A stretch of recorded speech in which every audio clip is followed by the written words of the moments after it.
सांगाल नेमकं काय घडत होतं आतमध्ये आणि नेमकं कशा पद्धतीने तुम्हाला धर्मपरिवर्तनासाठी प्रवृत्त केलं जात होतं?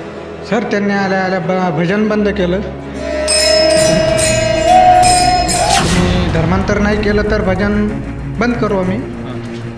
नंतर आरती बंद केली.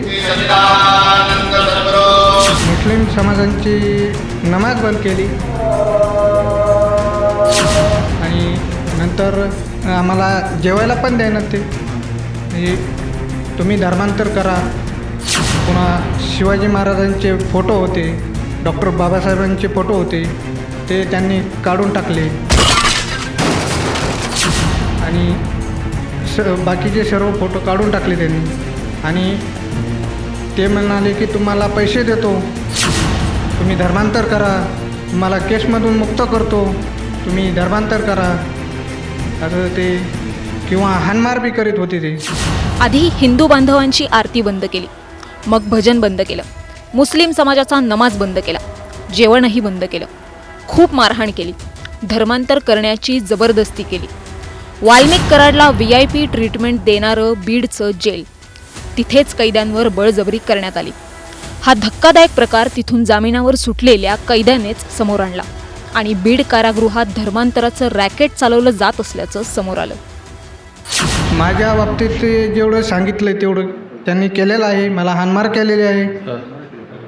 कधी कधी टॉर्चर करायचे, नेमकं वेळ कोणती होती?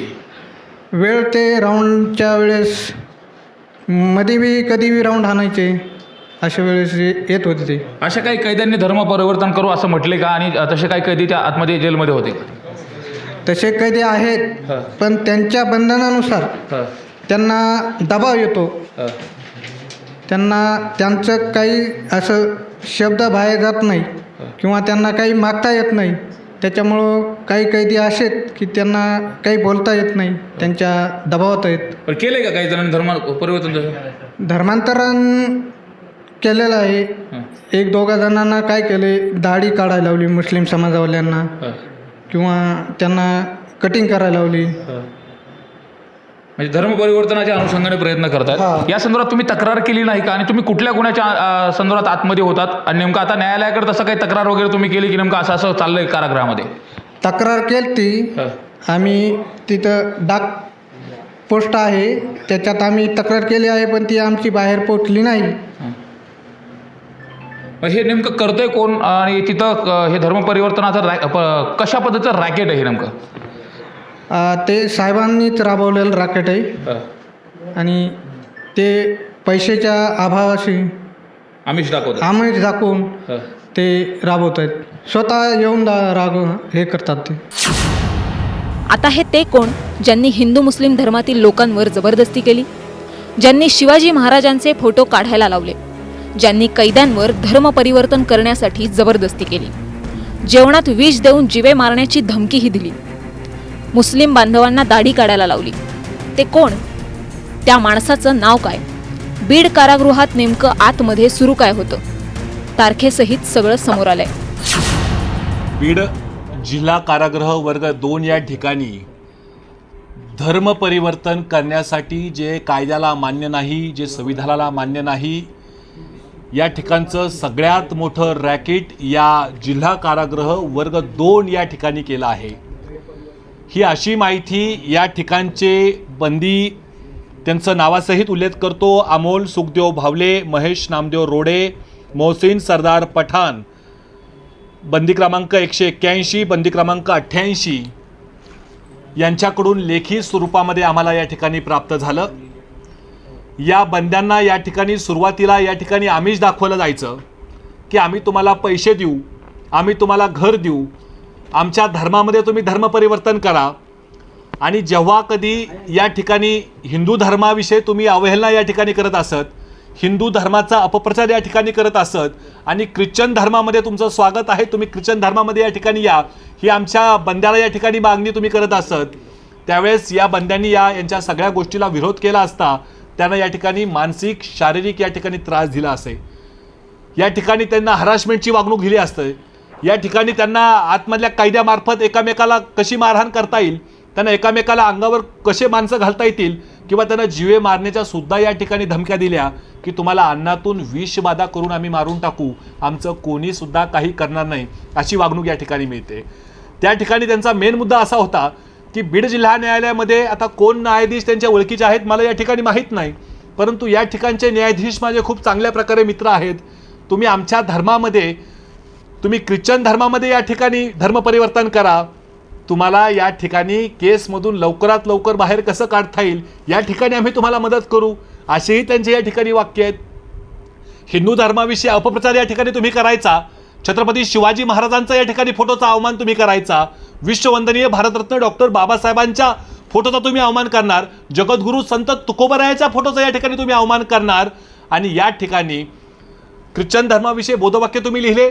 ख्रिश्चन धर्माचे धर्मगुरू त्यांचे सहकारी गायकवाड, दुसरे गायकवाड, त्यांची न्यायालयामध्ये एका महिन्यामध्ये 5 वेळेस एंट्री होती. तुम्हाला मी त्या ठिकाणी तारखेसहित तुम्हाला सांगतो, 9/8/2025, 14/8/2025, 22/8/2025, 2/9/2025. काय चाललंय ह्या राज्यामध्ये? लोकशाही आहे, भारतीय संविधान आहे, आणि सगळ्याची अवहेलना करत एका अधिकाऱ्यांनी, जो अधिकारी कायद्याला धरून चालणारा असावा, जो संविधानाच्या मार्गाने अधिकारी चालणारा असावा, मात्र हे न होता वैयक्तिक मी जसं बोलेल तसं चाललं पाहिजे अशा तत्वावरती काम करणारा हे अधिकारी आहेत. यांच्यावरती मी सन्माननीय उच्च न्यायालयामध्ये याचिका दाखल करणार आहे. यांचे महासंचालक आणि उपमहासंचालक यांच्याकडे याची रीतसर या ठिकाणी मी तक्रार या ठिकाणी करणार आहे. याच पेट्रस गायकवाड जेलरवर याआधी सुद्धा असाच आरोप करण्यात आला होता. त्याचाही इतिहास समोर आलाय. ताई, नेमकं तुमच्या पतीच्या संदर्भात जे जळगावला मृत्यू झाला होता, नेमकं काय प्रकरण होतं आणि त्या संदर्भामध्ये देखील पेट्रस गायकवाड तुमच्या पतीवरती काय दबाव आणत होते? माझ्या पतीवर ते असे म्हणायचे की तू धर्म बदलव, नाहीतर त्यांना जेवायला वगैरे काय द्यायची नाही. त्यांची हालत खूप खराब होऊन गेलेली होती. म्हणजे त्यांना एवढं मारलं ना धर्म बदलवण्यासाठी की त्यांच्या अंगावर पाठीमागून पुढून इतक्या जखमा, पूर्ण त्यांची हड्डी वगैरे सगळं तोडून टाकली त्यांनी. आणि तिथं PM रिपोर्टमध्ये, विसोरा रिपोर्टमध्ये सुद्धा सगळं आलेलं आहे. 22 घटना यांच्या संदर्भात काय नेमकं आतापर्यंत त्यांना कारवाई झाली पेट्रस गायकवाडवरती? त्यांच्यावर कारवाई झाली, त्यांना अटक वगैरे झाली. औरंगाबादवरून अटक झालेली आहे त्यांना, नाही तर गुन्हा बी दाखल नव्हता त्यांच्यावर. अच्छा, आता तुम्हाला काय प्रलोभन दाखवतात आणि तुम्हाला आल्यानंतर या केसेसच्या संदर्भामध्ये नेमके अधिकारी काय काय हे करतायत सगळ्या गोष्टी? काही नाही, फक्त धमकी देतात, पैसे देतो तुम्हाला आणि केस मागे घ्या. आणि माझा मुलगा इकडे तिकडे येतो जातो, त्याला अडवतात. तुझ्या मम्मीला सांग केस मागे घ्यायला, नाही तर मारून टाकू. माझी खूप मोठी पोज आहे, माझं सरकार काहीच करून घेत नाही, माझं डिपार्टमेंट मला अटक करत नाही कोणत्या गोष्टीमध्ये, अशा धमक्या देतो तो उलट. अच्छा, काय प्रलोभन दाखवलं होतं? की पैशाचं आमिष काय दाखवलं होतं? 40 लाख रुपये घेऊन तो स्वतः अशोक भाऊ म्हणून आहे त्यांच्याकडे आलेला होता, जळगावचे. 40 लाख रुपये घेऊन आलो? गायकवाड पॅटर्स, हां. तो घेऊन आला होता. काय म्हणत होता नेमकं? की तिला सांगा, आणि मला सुद्धा बोलवलेलं होतं त्यांच्या हॉटेलवर, रॉय पॅलेस म्हणून आहे तिथं. तिथं बोलवलेलं होतं की 40 लाख रुपये देतो, केस मागे घे असं. तुम्ही काय म्हटलं? मी म्हटलं मला केस मागे घ्यायची नाही. संपूर्ण प्रकरणावर त्या जेलरनं बोलण्यास नकार दिलाय, त्यामुळे त्यांची बाजू समजू शकलेली नाही. मात्र कारागृहात अशा पद्धतीनं धर्म परिवर्तनाचं रॅकेट सुरू असेल तर हे धक्कादायकच आहे. या अगोदर गोपीचंद पडळकर यांनीही बीड जिल्हा कारागृहात धर्म परिवर्तनाचं रॅकेट असल्याचा आरोप केला होता.